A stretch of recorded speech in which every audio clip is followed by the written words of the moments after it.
So at GlobalMedic, we always believe in innovating and doing our best in our efforts to get the right aid to the right people at the right time. And look, we're up against it in the world. We know that the world has so many problems. You look at geopolitically, the increased number of wars. We're at a terrible time. There's more people displaced by angry young men with guns than at any point in our history. More people displaced by war than even World War II. And then if you look at the sheer numbers and the volume of the number of people who need humanitarian assistance, it used to be 60 million in 2010, and at that point we thought, man, that's not dealable. Like, we just can't handle that workload. It can't go any higher.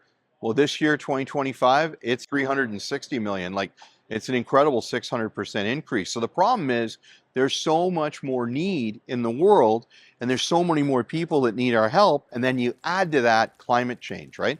Well, with climate change, we're seeing more disasters. We're seeing more people in harm's way, more people impacted by disasters. And when we talk about disasters, let's focus really in on flooding. So there's more people impacted by flooding now, and we have to come up with creative ways to help them.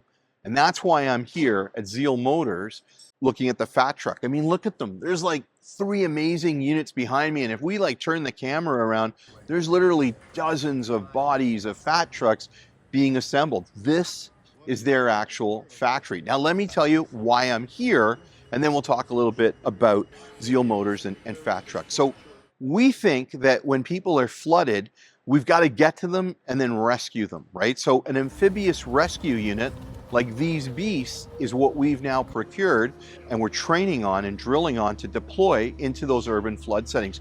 We've all seen those terrible images out of Houston where entire neighborhoods are cut off, the hurricane hitting Florida, where the National Guard's coming in on vehicles like this to go and rescue folks as well.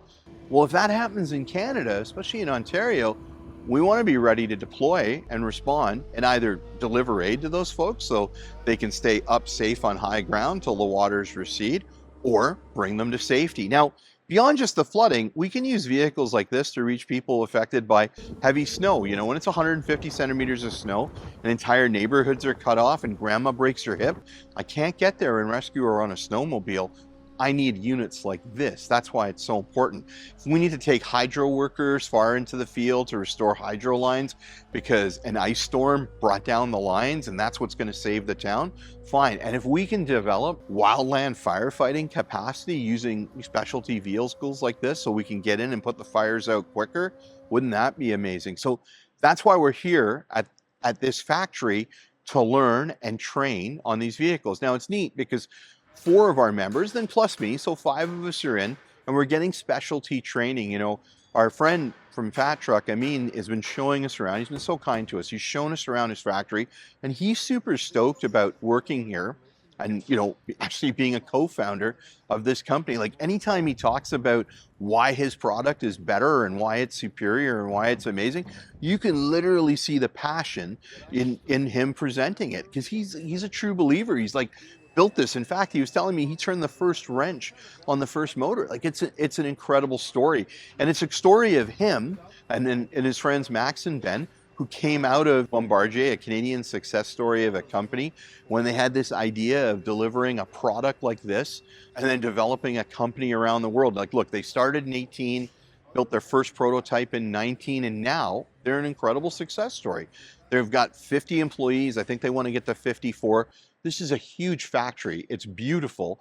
But then you look where we are. We're in the eastern townships of Quebec, so just outside Montreal, an hour away from the border. There's about 30,000 people that live in this town of Cowansville. And like I said, 50 to 54 are employed right here. So they're one of the bigger employers in the region.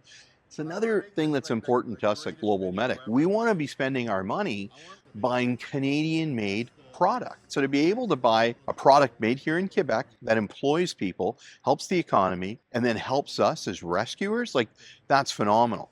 So that's why I'm in the factory, and that's kind of the story of Fat Truck. But then 4 more of our responders are here, and we're going to go through a little bit of a classroom session where we understand all the bits and bobs of this unit and the one that we have, because we've got a 2023 2.8 enclosed unit. It's phenomenal. It's only got like 44 hours on it. We're here to learn how to use the joystick, how to drive it.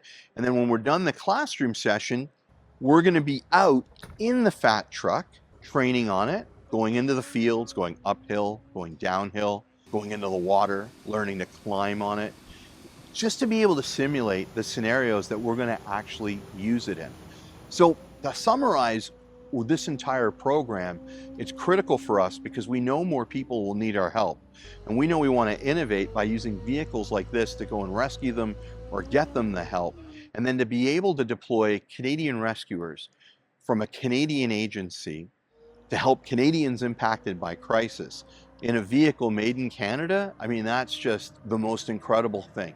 So we know flooding will happen, we know snowstorms will happen, we know people will have needs, but we also know now that we're going to be better equipped to help them.